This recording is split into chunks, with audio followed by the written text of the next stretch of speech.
Today we're talking about how to read any Figma design to make the implementation phase so easy and fast. If you want to implement your design 10x time faster, you need to learn how to read any design.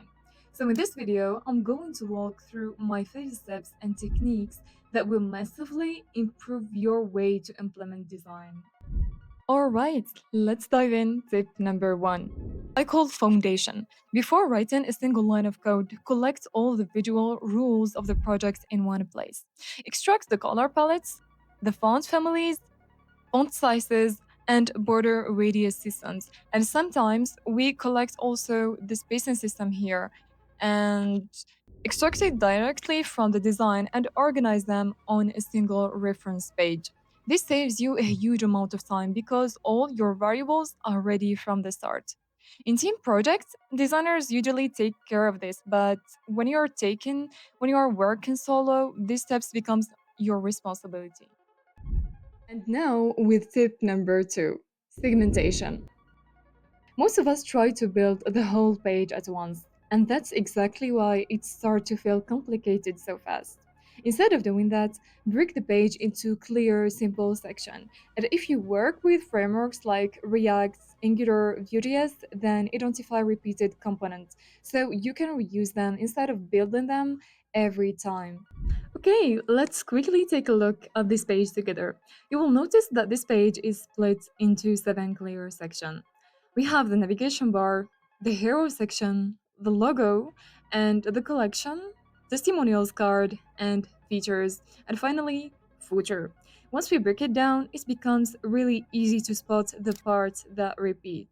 If you look here, you will find that we found the navigation bar, the footer, testimonials card, and feature blogs, and the CTA button also. So we can reuse them instead of rebuilding them every time.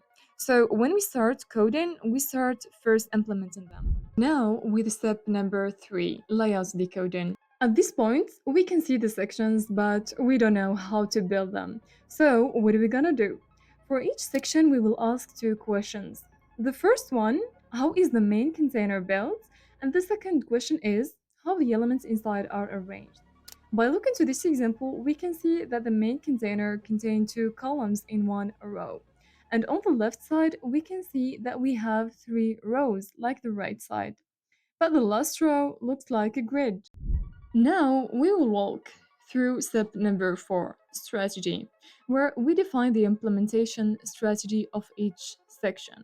This step is so important, whether you are using normal coding so you can organize your thoughts about how you will implement your design, or you are using vibe coding. This will help you a lot in the process of writing prompts. Let's take a look at the previous section. You can see how the implementation will go.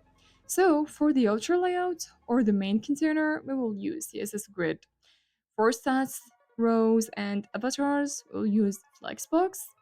Feature cards stuck in CSS Grid, and for the internal components, we will use Flexbox.